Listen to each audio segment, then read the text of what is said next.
हम लोगों ने पहले जो इसमें से डिस्कस की हैं चीजें,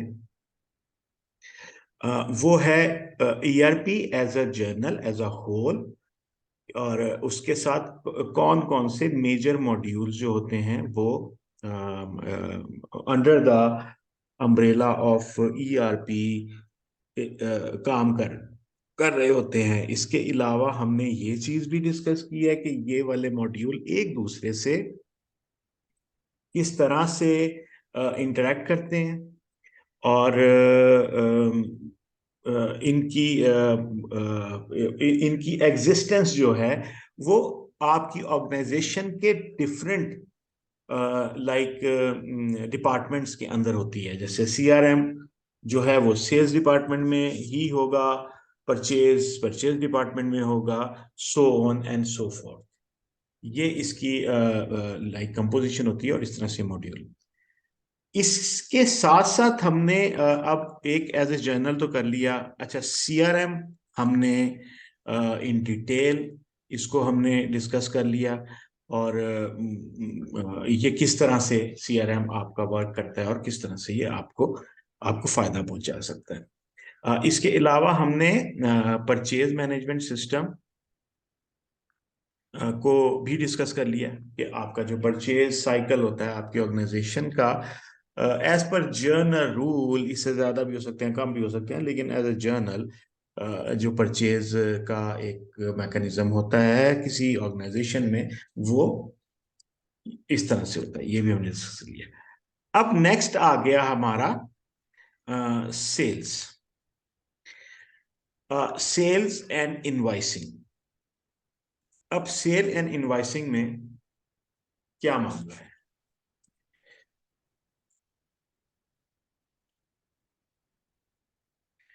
बेसिकली सेल्स इज सेल्स के, जो भी आप कहते हैं कि अपनी अपनी ऑर्गेनाइजेशन में, अपने प्रोडक्शन यूनिट में, या अपनी कंपनी में आप जो भी प्रोड्यूस कर रहे हो, आया वो एक प्रोडक्ट हो या वो सर्विसेज हो, आपका जो ब्रेड एंड बटर होता है वो होता है आपका सेल्स।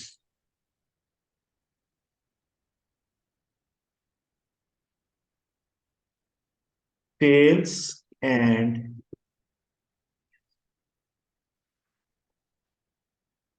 इनवॉइसिंग।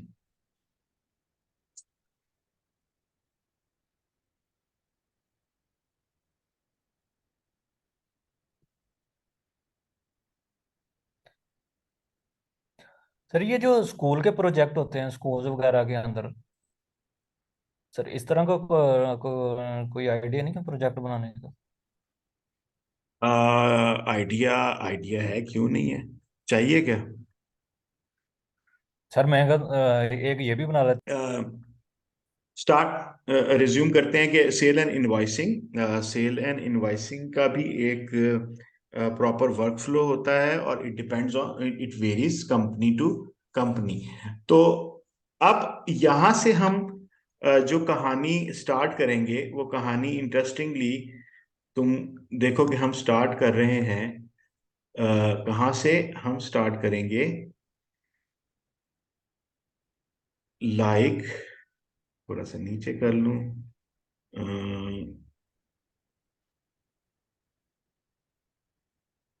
ये हम करेंगे जी आपके सीआरएम से।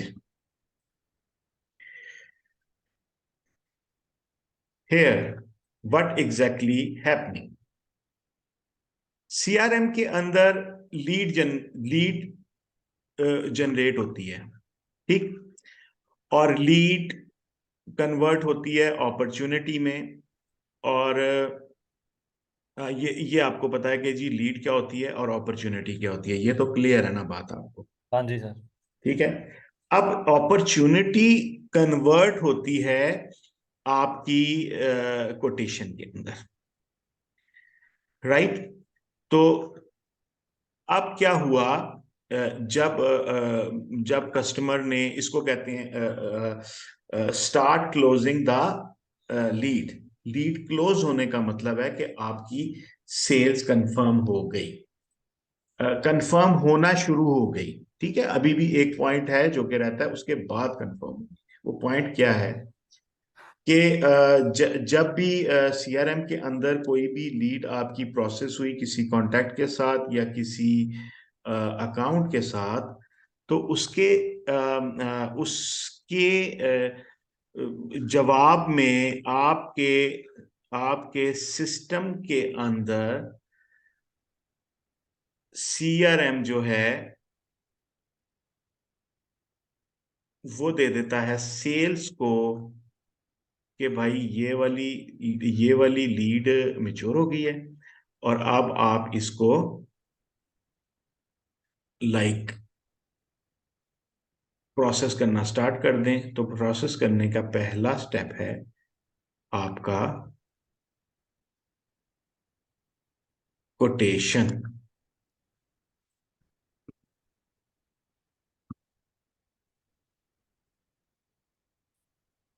कोटेशन में क्या होता है? कोटेशन के अंदर होता है कॉन्टैक्ट, जिसको आप कोटेशन भेज रहे हैं, और कोटेशन में होता है आइटम,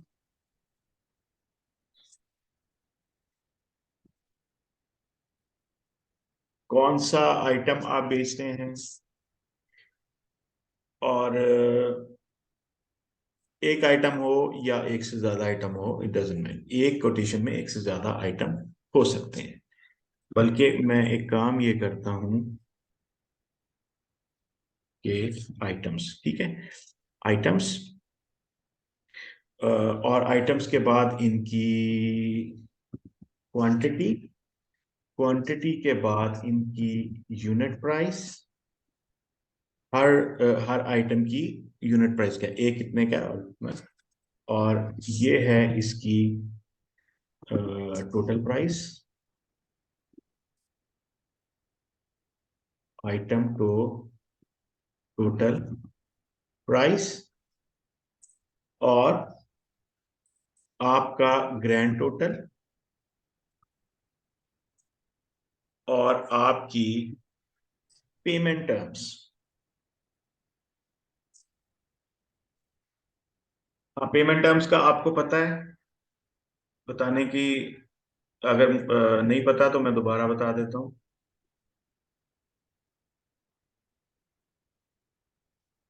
मुनीर, हाँ जी, हाँ जी सर।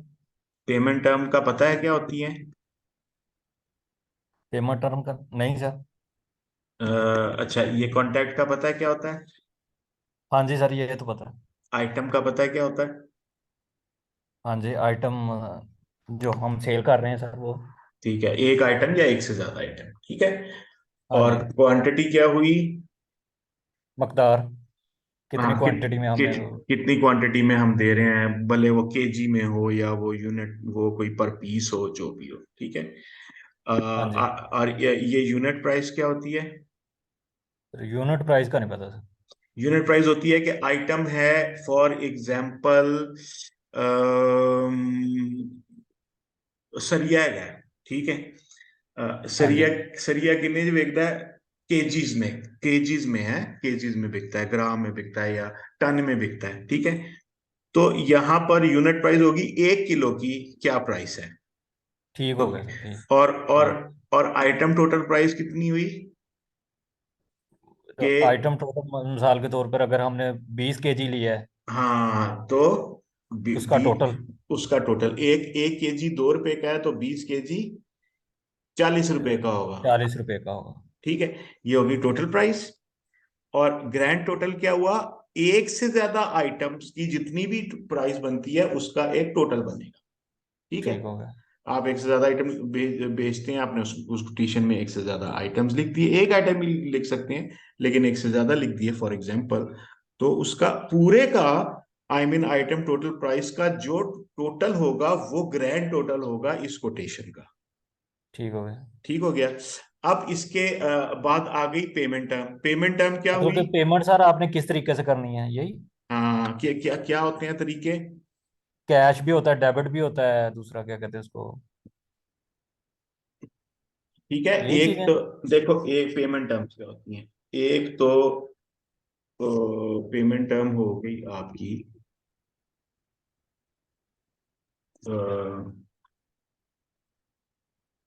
Like, bank. नहीं नहीं नहीं नहीं, मैं आपको बता देता हूँ। पेमेंट टर्म्स का हम बता देते हैं। ये क्या है? सिलसिला खाता।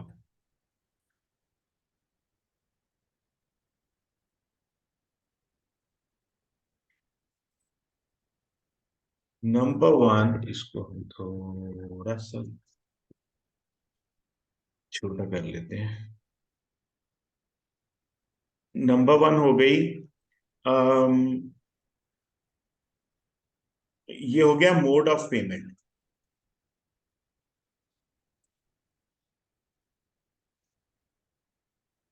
मोड ऑफ, जो आप कह रहे हो।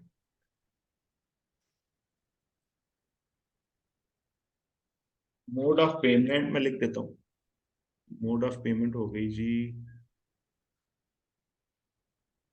आपकी। सर ये मेरे ख्याल इनवॉइस और वो उस पे होती है। नहीं नहीं, मोड ऑफ पेमेंट में मोड ऑफ पेमेंट हो गई cash, bank transfer,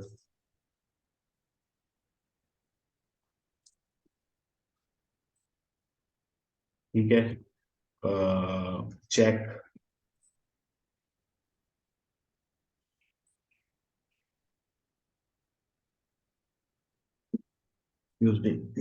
check, etc.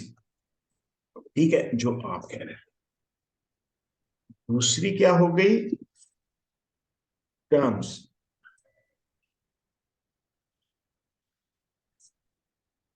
40% in advance and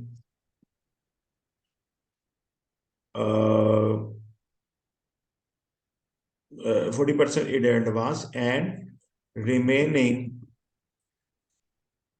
instalment. After. ये आप भेज रहे हो ना, इंस्टॉल थोड़ी कर रहे हो आप, आफ्टर डिलीवरी। आफ्टर, ठीक हो गया।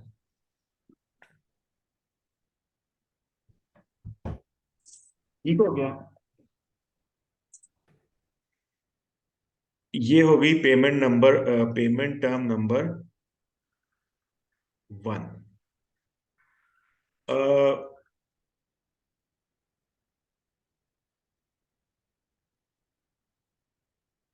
पेमेंट टर्म नंबर टू,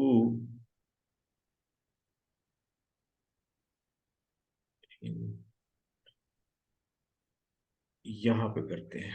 और और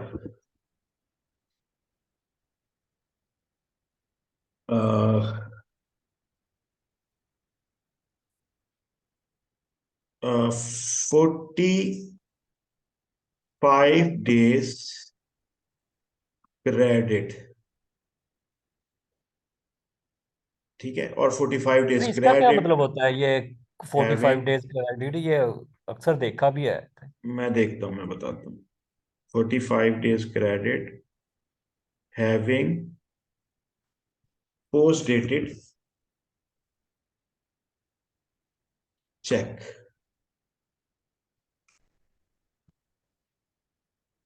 आपने आज माल लिया, आपने माल जाके रख दिया, लेकिन आप उसकी पेमेंट लेंगे। आप एक दुकानदार को अपना माल दे रहे हैं और आपने उसको माल दिया, आपने 200 केजी उसको माल उसकी दुकान पे उतारा। और उतारने के बाद उसको कहा कि जी 45 दिन के बाद जो है ना, आप हमें इसकी पेमेंट कर देंगे। ठीक है। इसमें कैश नहीं देने होते। इसमें जो जो जो लाइक आप ये समझ लो कि जो जो जो नए नए वो होते हैं कारोबारी, जिन्होंने नया नया काम शुरू किया हो, नया नहीं भी शुरू किया हो, उनका एक अकाउंट चल रहा होता है, वो किसी को रिकरिंग बेसिस पे अपना माल बेचते हैं, हर महीने या महीने में 2 दफा, या उनकी एक लाइन चल रही होती, तो उनका उनसे ना एक इस केस में एक ब्याज चल जाता है, एक उनकी आपस में ना क्रेडिबिलिटी डेवलप हो जाती है कि हम आपको माल दे देंगे, आप माल की पेमेंट हमें 45 दिन में कर देंगे। अब दुकानदार है, दुकानदार कहता है ठीक है यार तुम रख लो, बिक जाएगी तो मैं दे दूंगा, वो कहेगा ठीक है जी आप रख लें अपनी दुकान पे। ये दूसरा केस है कि वो नया है, स्ट्रगलिंग है, वो कहेगा ठीक है आप मेरा माल अपनी दुकान पे रख लें, और जब बिक जाए तो आप जो है वो पैसे दे दीजिएगा। ठीक है। तो ये उधारी तो नहीं लेंदे यार माल। अक्सर तुमने देखा होगा कि क्रेडिट के ऊपर सारा ये जितनी भी इंडस्ट्री है आपकी, फॉर एग्जांपल एक भांडे बनाने वाली कंपनी है, उसको उसको स्टेनलेस स्टील की जरूरत होती है, ठीक है, तो वो उसके बर्तन बनाता है, राइट, फॉर एग्जांपल। तो अब उसके लिए वो जो रॉ मटेरियल लाएगा, वो चादरें होंगी ना उसकी, क्या कहते हैं आपकी, स्टील की, वो जो रूले होते हैं, तो वो उसको वो क्रेडिट पे लेके आता है कि वो उससे अपना प्रोडक्ट बनाएगा, प्रोडक्ट बनाने के बाद वो जो दुकानदार है उसको जाके देगा, दुकानदार उसको बेचेगा, दुकानदार उसको पेमेंट करेगा, और फिर वो उस रॉ मटेरियल वाले को पेमेंट, इस तरह से ना इनका साइकिल चल रहा होता है महीने महीने का। लेकिन वो फिर ग्रांटेड पेमेंट होती है, इन्होंने पोस्ट डेटेड चेक दिए हुए होते हैं कि ठीक है ये इनवाइस के साथ आप पोस्ट डेटेड चेक ले लें, और ये जो है आप पेमेंट। अच्छा, अब जो रॉ मटेरियल वाले होते हैं ना, वो चादरें बेचने वाले, वो इंपोर्ट कर रहे होते हैं, वो बड़े बड़े रूले, उन्होंने अपनी एलसियां खुलवानी होती हैं, तो उनको भी फटाफट उसी वक्त पेमेंट नहीं चाहिए होती फॉर बल्क कस्टमर। वो कहते हैं ठीक है। दूसरा फायदा ये होता है इनको, बेचने वाले को, कि अगर वो कैश पे कोई चीज बेचेगा तो फॉर एग्जांपल वो बेचेगा 2 रुपए की, लेकिन वही चीज अगर वो क्रेडिट में बेचेगा 45 दिन के, तो वो बेचेगा 3 रुपए की, या बास केसेस में 4 रुपए की। तो उसको फायदा हो जाता है कि उसको प्रॉफिट मार्जिन बड़ा हो जाता है, और जो उस रॉ मटेरियल को कंज्यूम कर रहा होता है, जो जो बर्तन बना रहा है, उसको ये फायदा हो जाता है कि उसका कैश फ्लो का प्रॉब्लम नहीं रहता, उसके पास कैश रिजर्व रहते हैं, और वो अपनी प्रोडक्शन के ऊपर उस चीज को उस कैश को यूटिलाइज कर रहा होता है, जैसे लोगों की तनख्वाहें दे देगा पेमेंटें जरा लेट करके। तो ये चलता रहता है, ये एक तरह का बिजनेस साइकिल है जो जो चलता रहता है। तो इसलिए जब आप किसी को कोई भी प्रोडक्ट सेल करते हो, तो सेल करने से पहले आप उसको एक प्रपोजल भेजते हो, जिसको कोटेशन कहते हैं, कि जी ये है, हम आपको ये लाइक क्या कहते हैं, वो दे रहे हैं, ऑफर दे रहे हैं, हमारी ये प्रोडक्ट है, और इसमें इतनी क्वांटिटी है, पर यूनिट प्राइसेस की ये होगी, टोटल प्राइसेस की ये होगी, और जो है इसकी लाइक पेमेंट टर्म्स ये होंगी, तो इस पे वो एग्री कराता है। इसमें एक और चीज होती है जो मैं भूल गया, मैं यहां लिख देता हूं, it has to be the main point, जो कि है वैलिडिटी डेट।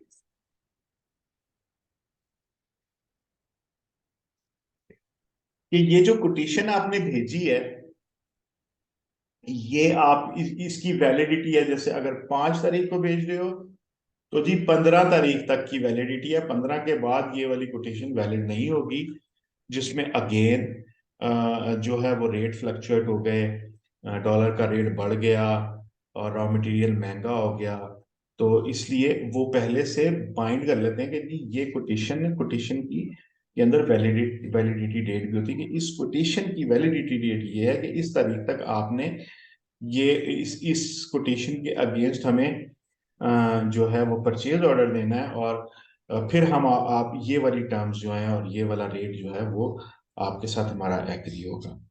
तो ये होता है basically first step after the CRM, when the lead is start getting mature and opportunity is becoming to the 90%, then a company will be able to create a quotation,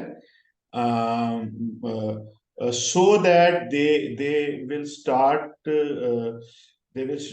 doing the activities in order to close the sales. तो यहां sir पर ये आपकी sales quotation complete हो जाती है। जी company जो quotation तैयार करती है ये कस्टमर के लिए होती है ना? जी जी, कस्टमर जो उसकी प्रोडक्ट का कस्टमर होता है, ये उसके लिए तैयार होती है।